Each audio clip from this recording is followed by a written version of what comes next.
Jayme, the Atom Bomb Hinshaw. Welcome to Hobby of a Lifestyle. How are you today? I'm doing great. Thank you very much for your time. Jayme, I've kind of, I'm using Jayme, the Atom Bomb. Would you like to tell people why you call the Atom Bomb and what it is exactly you compete in? I compete in MMA and bare knuckle boxing. And they call me the Atom Bomb because my natural weight class is 105, so the atom weight division, and they say that I hit like a bomb. Unbelievable. Love it. Jayme, let's go back to the beginning, before we discover all about, MMA, big KFC. As a child, where did you grow up and what were you into? As a child, I kind of had a rough start. Okay. um I was never into anything much. I was kind of one of those bad kids that just kind of did whatever. And are you happy to share this part of your journey with us? Yeah. Great. Um I kind of grew up bounced back and forth between parents and aunties and stuff like that. Okay. Um I was never fortunate enough to be into sports. I always wanted to do like cheerleading and stuff like that or gymnastics. But that wasn't in, I guess, my my future or whatever. Um, but I did grow up here in Albuquerque and stuff like that. And I don't know, they say there's something in the water or the air or something like that, that there's just a, I guess, a chip on our shoulder or something. I don't know that we that we Yeah. like to fight. It's just something bred into us. And it kind of was with me too. I would sit there and got in fights at school, you know what I Okay. mean? And it was fun, it was exciting. And is that genuinely Was why you used to it fight at school? Was it, it wasn't necessarily to do with there was a group of people kind of bullying or harassing you, or vice versa. It was just a case of actually I wanted to get into a fight because I enjoyed the thrill of it. Yeah, I kind of wanted people to talk shit to me just so I could get in a fight. And then Really? sometimes, even whenever I would see someone getting bullied or that couldn't fight, and someone would want to pick on them and fight, it's like, I'll fight them for you. Wow.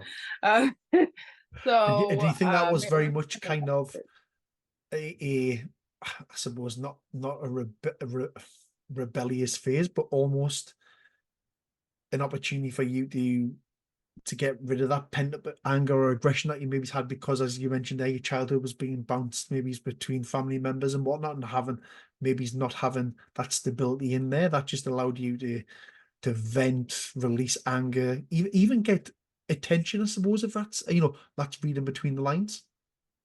yes, that I think so. Even like whenever I grew up with a lot of family members too, and sometimes we would just get in fights because we were bored and stuff like that. And they'd be like, "Oh, egg it on," and they're all like, "Come on, you guys get in a fight," and stuff like that. And we would get in fights just for fun and just like you said, Yeah, just to entertain each other. yeah, yeah. Yeah, I've got a So younger sibling, so I understand. I used to fight with him regularly, and it would always escalate from a fun fight into a real fight, and then it would get broke up, and yeah, yes, it's always started, like you said, with your siblings. Sometimes with yeah, your yeah. siblings, they'd just hit you and stuff like that. And sometimes they'd just piss you off and then you just run off and 100%. yeah. 100%. At school growing up, then you're getting into fights. What was kind of the reaction from I suppose both from your teachers and from your peers as well? Does that sort of start to have a stigma attached to it? Oh my goodness, here's Jayme. We don't want to get in the wrong side of her. Let's not look at her the wrong way because she's probably going to start fighting with me. I had a mouth on me too. Like, that was one thing that got me in trouble a lot was my mouth. I couldn't shut up. And um two, I think it was because my family members before were kind of, troublemakers. So I already had a reputation without Right. having to Okay. do anything, I Yeah. guess. And Uh, then they see me and then they're all like, yeah, you're yeah. part of that family. And then they seen, I guess, the pattern. And sometimes it's easier to go along with that stigma, isn't it, rather than trying to break it. And I I think sometimes as a kid as well, I tell my children all the time, just get through high school and you can really discover who you are then. Because I think high school is so, well, formative years are all about just trying to not be gather too much attention, but try to stay under the radar, or you're trying to, yes, this is who I am, and you maybe trying to be something that you're not, and then maybe when you leave that set, and that's when you can really discover who you are. Yeah, uh, I didn't really kind of, like I said, I think I still am discovering who I am. Um, and I didn't even start to really find out what I wanted or anything until I was in my 20s. Okay. Um, and I, um, yeah, so So you talk about discovering kind of a little bit more about yourself when you got to your 20s, and you've talked about the fighting as a child, and at what age or at what point did you decide actually I need to start to really channel my aggression, or actually use this fight that I've got in me and use it constructively, and start looking at, actually, am I going to go and do a boxercise class, or I'm going to go do an MMA session, whatever it may be? How did that journey begin? um well, like you said, I had a lot of anger issues and I just needed an outlet.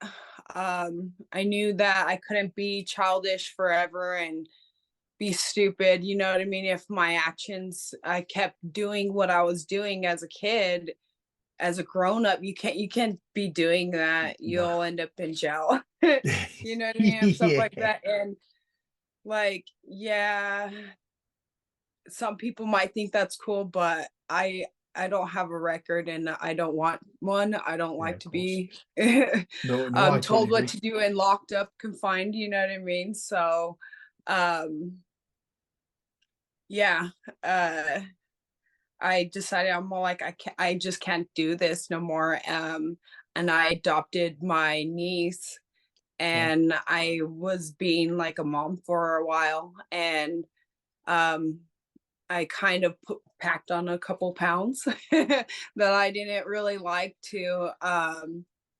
And actually, we went to the gym together, me and my daughter, Wow. and started working out. And it so happened, I think fate was, had a part in it. And it was a MMA gym, you know what I Right. mean? And that kind of fell into place there. And it was my outlet that I was able to let out a lot of my anger, aggression, Yeah. and everything in a, like you said, a positive way and a constructive way that was more healthy Yeah, yeah.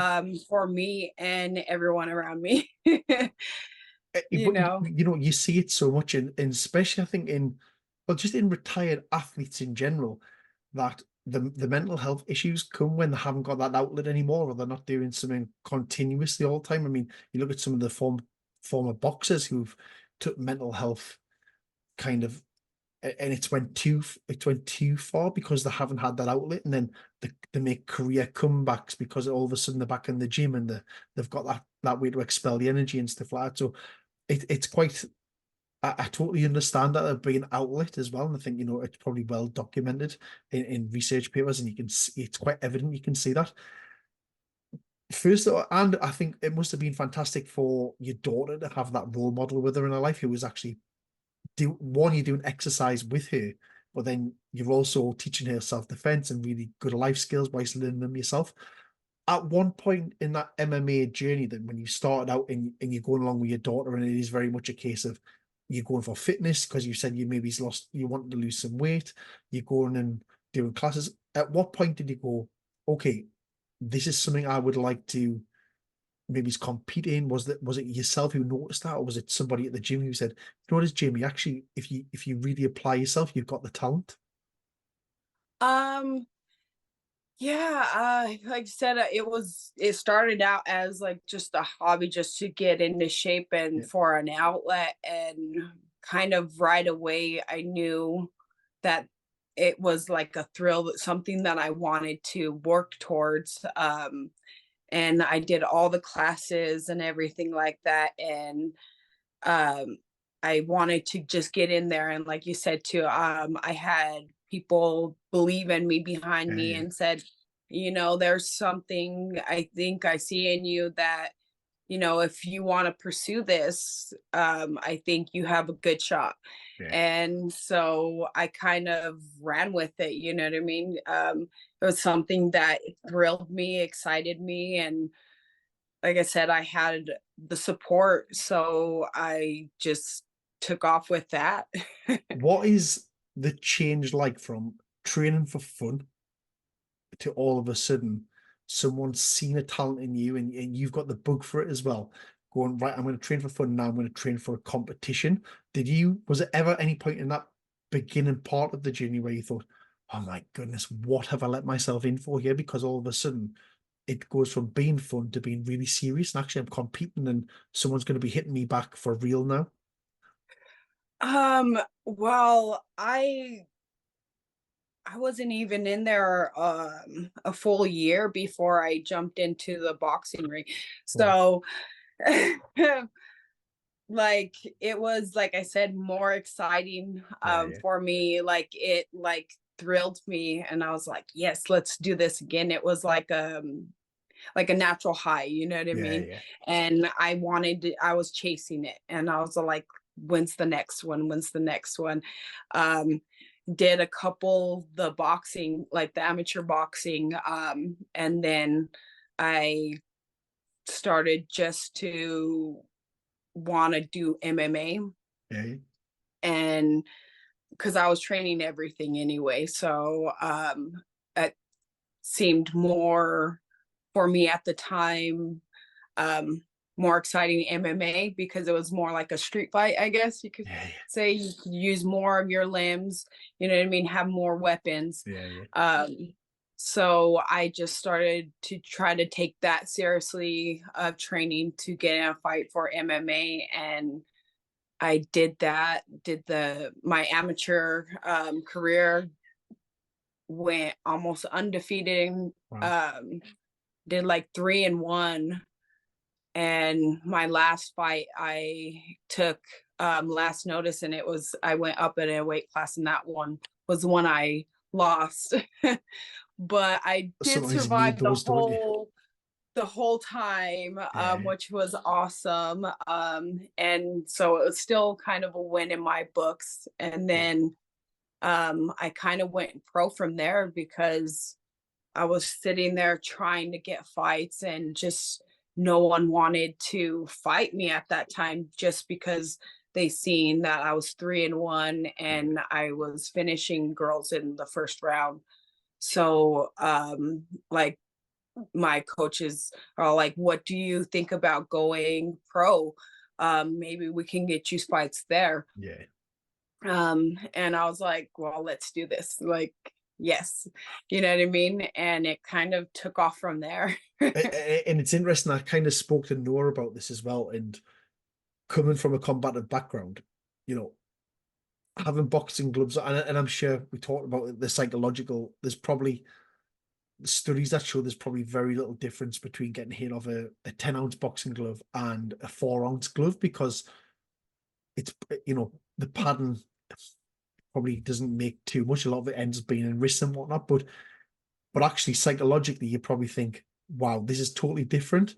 You've went from doing amateur boxing to amateur rules MMA, and all of a sudden now people can hit you on the floor as well, punch you on the floor. What's it like going from getting punched with a boxing glove to being punched with an MMA glove?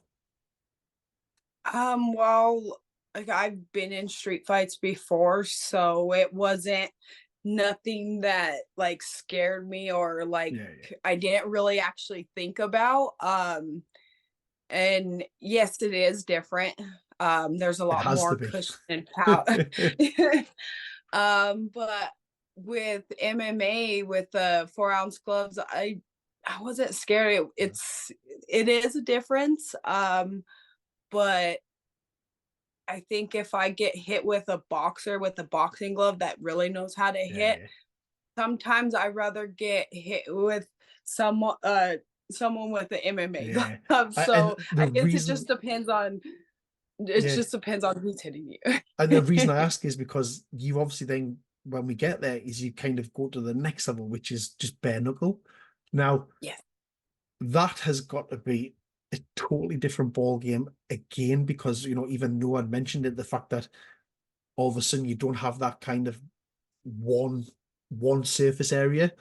You've got knuckles that can hit you in the eye, and you've got knuckles that can catch you on chins and cuts. And I'm thinking, oh my goodness. And even like that, those, if you've never trained for it, your hands, I think, especially from the background I come from, my hands would probably just tear or break because we've always had boxing gloves on rather than have Yes. hitting bags without them on so much.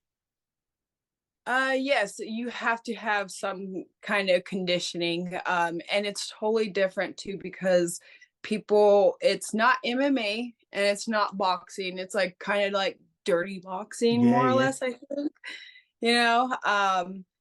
And a lot of people they're really afraid of it. But it's really not as dangerous.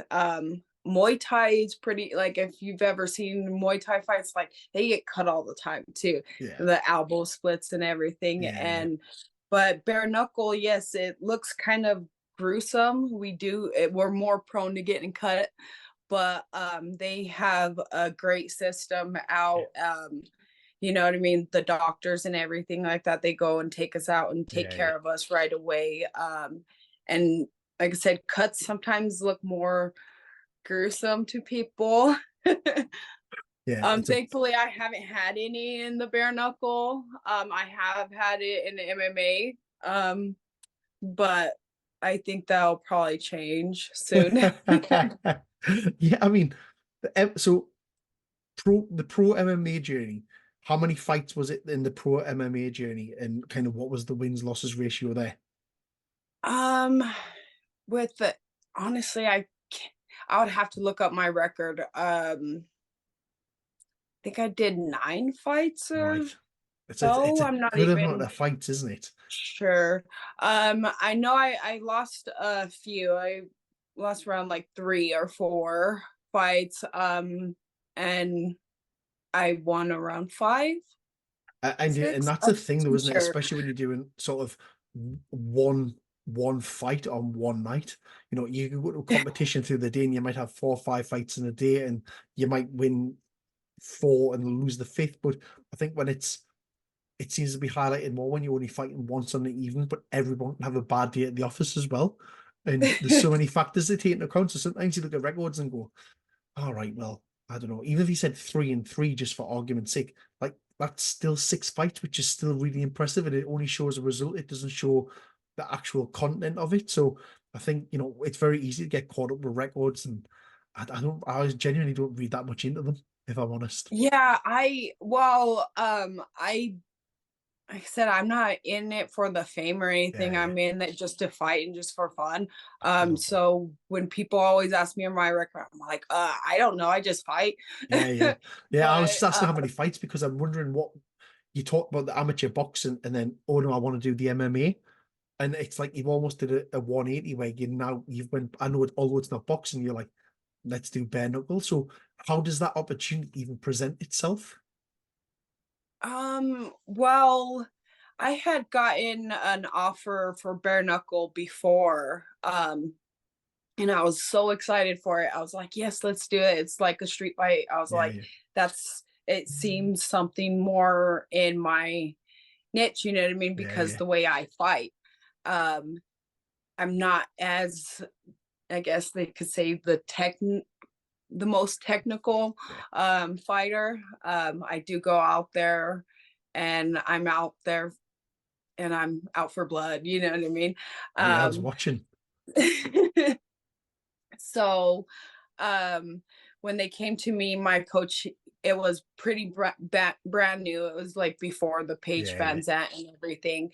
And he's all like, I don't know about that. And everyone, like, they were so iffy about it. So we were all like, okay. And I just listened to my coach and everything. You know what I mean? I yeah, trusted of him. course. I'm like, all right, we won't do that.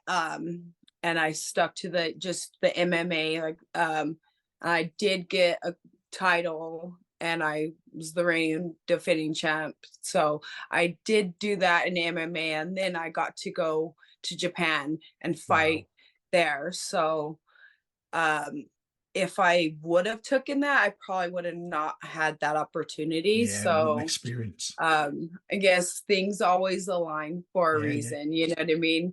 And I And suppose the then fact that you're in there, you're on their radar for the bare knuckle fighting championship to even be on their radar, as you said, maybe it was before a couple of the big names came over from UFC or whatnot and really help escalate that, but to even be on their radar, it gives you that almost a bit of a fallback and a bit of a feel safe to say, well, you've wanted me before, this is what I've done now. Let's go again. yeah, and then they came back around. And then as soon as they did, I jumped on it. I was Yeah, like, I don't care what anyone says. This is what I want. You know what I mean? yeah. I'm getting older. This is my career. And I was like, let's go for it. And my coach, he was all for it. He was backed me, my husband backed me and everything. So we're all like, let's do it. And They pay some game-changing amounts of money at the bare knuckle as well, don't they? At the end of the day, I mean, and not for everybody, but even just against other kind of MMA shows out there and organizations, the money that the BKFC have been able to pump into that organization and pay the fighters deservedly as well. It is yes, you can see why so many people want to transition into the sport. yes. Like I said, I didn't even really realize the pay Yeah, until after. I was just excited just because I was like, yes, this is like something I think that's more my style. yeah, And once I seen the payday too, yes, it's a lot better deserving. It's like they appreciate us yeah. fighters a lot more, and that's amazing. I mean, if someone's I'm gonna all like, punch you in no we gloves, then I appreciate get that that. so much. Yeah, 100%. As I say, if someone's going to punch you with absolutely nothing on their hands, then and you're going to do the same thing, then you kind of you warrant that pay as well. Talk us through that first fight because as you say, it's very different going from MMA and fighting in Japan. What a massive opportunity as well. But then all of a sudden, you're going into what is effectively probably one of the top 5 to 10 organizations in the world that's well known now, especially now. You look at it and Yeah. think, actually, when it comes to any sort of combative world, you think of your boxing worlds, you think of your UFCs, maybe it's your big PFL, Bellator, whatever it is here in Europe, and then bare knuckle fighting's never too far off the end of the tongue. So that first fight, when all of a sudden, I imagine, does the professionalism go up as well because of the entity it is? Um, I don't know. I wasn't as I don't think um this fight, it was a rematch. I had fought the girl in MMA before and I Okay, lost. I had gassed out in that fight, and um we I thought we were kind of cool, but she had just talked a lot of smack before the fight. So I came in there with a lot of animosity, you know what I yeah, mean? yeah, Like, what the heck? Like, who are you talking yeah, yeah. to? And I just kind of wanted to teach her a lesson. And she had actually had one fight in bare knuckle. Right. So, and she was sitting there and she had lost, but she was all sitting there saying that she was gonna do to me what her opponent did to her. Right. And I'm all like, you just sound stupid. So I just wanted to go and make a point, and I did exactly what her last opponent did to her, and I beat her that way. Right. Um, and then now looking back at it, I kind of wish that I would have like calmed down and Yeah. had my composure to like really give her a ass beating and make her suffer the whole time. Well, but hindsight's a wonderful thing, isn't it? And then I said, but and Yes. then would you have got the opportunity you got for the second fight if you'd maybe been a little bit more composed and maybe did it a bit more methodically? Yes, it was. Like I said, I was just trying to make a point Yeah, to yeah, her the first fight. The second one, I wanted to show that I wasn't just some brawler that was just going to go out yeah, and yeah, swinging for the fences. Um, that I do have some composure and I do have some technique yeah. too.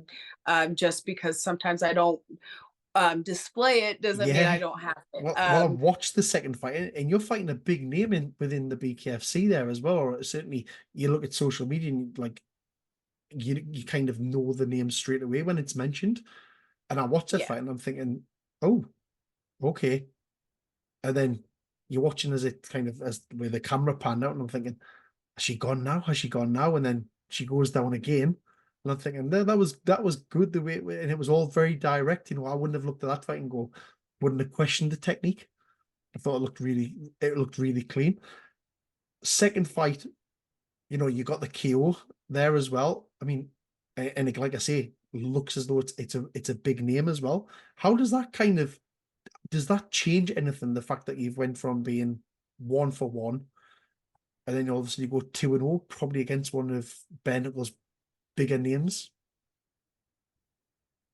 Um, no, I'm always like I'm in here to try to like test myself. You know what I mean? I don't want to go 100%. against just these people that I know that I can beat. Like, what's the fun in that? Yeah, yeah. I know a lot of people like to do that.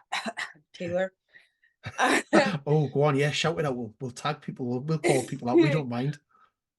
But like, yeah, I want to sit there and test myself. I want to go for the gold. I want to climb the ladder just like I did in MMA. I went there and my goal was to become a champion and to fight in Japan. And I did that.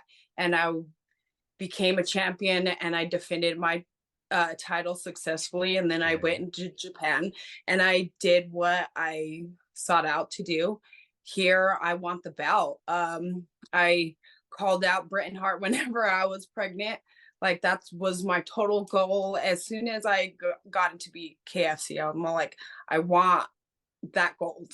You know yeah, what I mean? I think it'll look beautiful on my waist and in yeah. probably my closet because that's where my other one is. But I might want to display that one actually just out 100%. there. I don't um, blame you.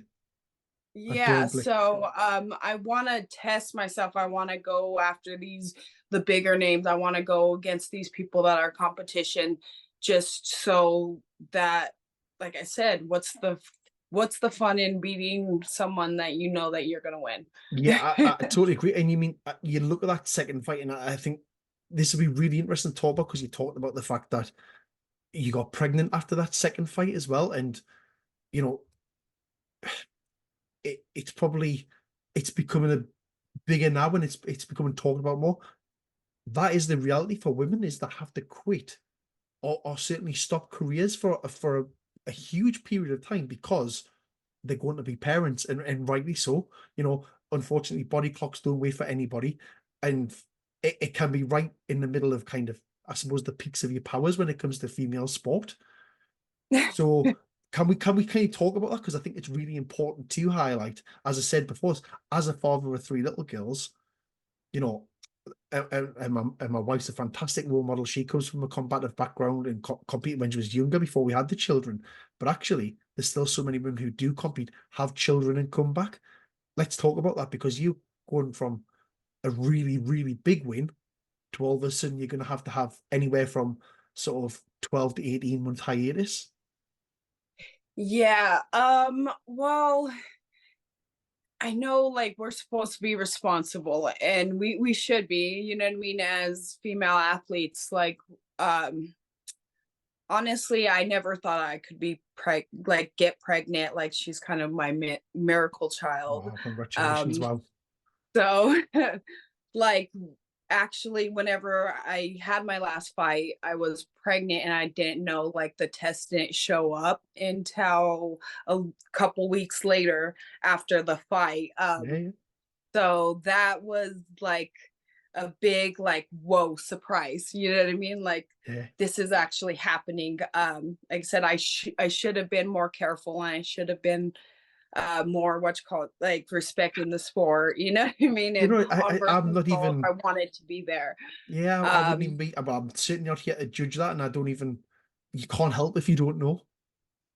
yeah, like I said, but we know as females that, you know what I mean, that it's always a possibility, I guess, that we should be responsible, just like, you know, making weight. That's Yeah, part of our job. Like of course. we should be responsible to what you call it. And I wasn't, but you know, I wouldn't change it for the world. Nah. I have a beautiful girl now. But I'm getting back into the sport. Like I'm still I want to get back and try to go for, like I said, that title. And is it um, still very much you are part of BTFC setup, and there are fights there for you? I think so. Uh, I had they had let me go to like sorry. It's okay. Whenever I was pregnant, I there was actually a show here and they invited me to go there, and I actually seen the champ and I called her up then and I told her I was all like, you know, after I have this baby and I come back and I want that belt, like keep it warm for me, you know what I Yeah, mean? And she's like, hell yeah, like I would love to be amazing. in the ring with you. So, you know what I Yeah, mean? it's half the battle, Um, isn't it? exactly. So I already let it kind of be known. And like I called her out on social media too. And she's like, hell yeah. You know what I mean? Me and her, I know that she had broken her hand in her last fight and Right. she's coming back. She's already training. I'm starting to train now back again. So I'm getting back in the game. So I suppose there has to be a like I real said, I'm public pacing interest that. there as well, doesn't it? You think actually Jayme is when she's left on such a huge win for motherhood to have a baby. There's that interest. Can she come back and be the same fighter? Actually, she's called up the champ. The champ said she wants to fight her as well. It's got a really good talking and selling point. Yeah, like I said, we'll see. I'm fingers crossed. I'm hoping that's will be my next fight. If not, if they want me to prove myself and put someone else in front of me, Yeah. I don't care. Like, bring it on, bring them W- all to me. Like, Would you like a we'll warm chop up them fight? down and then Yeah. Would you like a warm up fight just to kind of ease your way back into that? Or are you just like, let's just go straight for glory?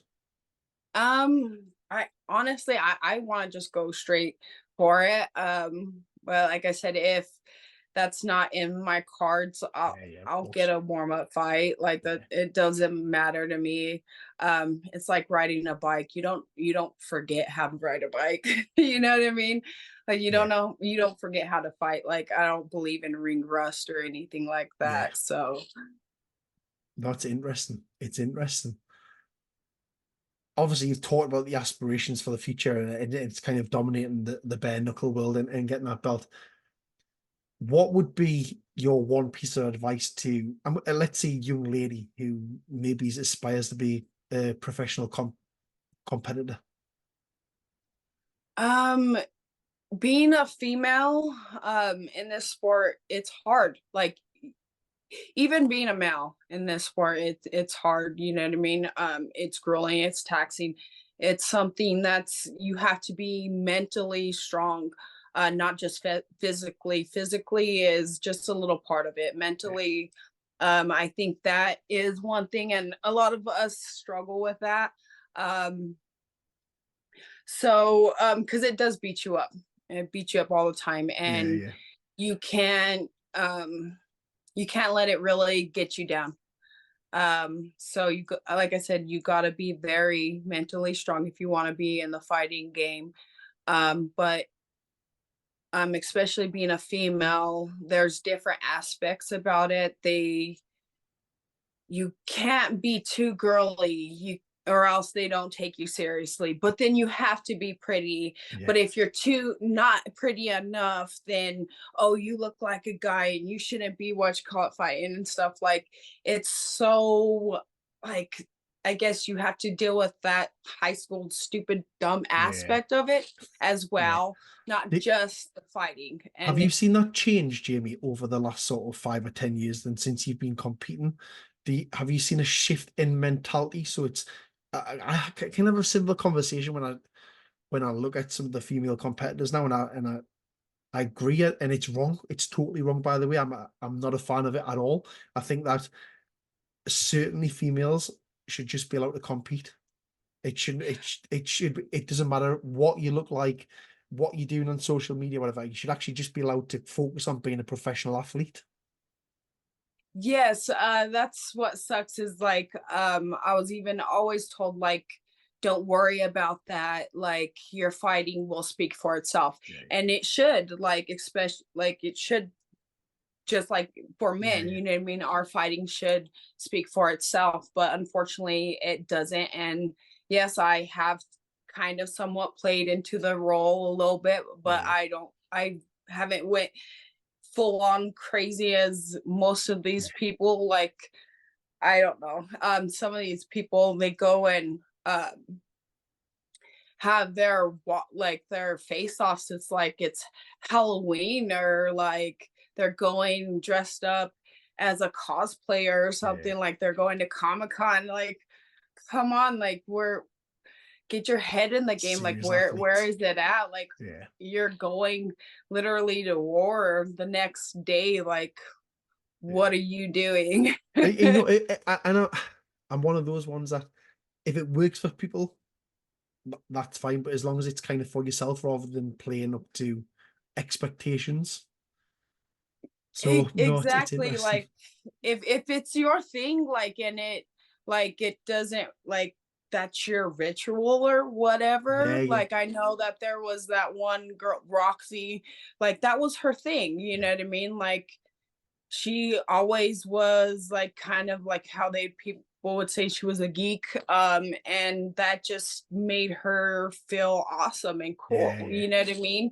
And she would do it, and then it just some of these other women that were more, I guess they would say, socially prettier came in and just started to kind of make everything so yeah, sexualized. yeah, And now you see them in literally things, lingerie and yeah. stuff like that. And it's just crazy to me. Yeah. Like I said, I don't know No, I'm if horses for that's courses. I don't mind, but you know, each to their own. I don't have a problem, but yeah. I do Right, think it'd it's be nice if, entertainment, I guess. yeah, it's a hard one, isn't it? It's a fine line to even sometimes when you're talking about and you think, well, do I'm not in a position to talk about it. It's only an opinion, and actually, I don't know that person, so it's really hard to have an opinion when I don't know their thought process. Like you say, it may empower them, Yeah, or it could be they're living up to an expectation. I don't know what it is, but yeah, I think I'd like to see a change where, like you say, females can just concentrate on being an athlete and actually really respected for the craft. Um, exactly. but yeah, no, Jimmy, thank you so much for coming on Hobby of a Lifestyle. I think, you know, I probably could have tried to dissect so many things from your journey there and picked it apart, but it's been so interesting. I'm really grateful to you for your time. All right, thank you so much.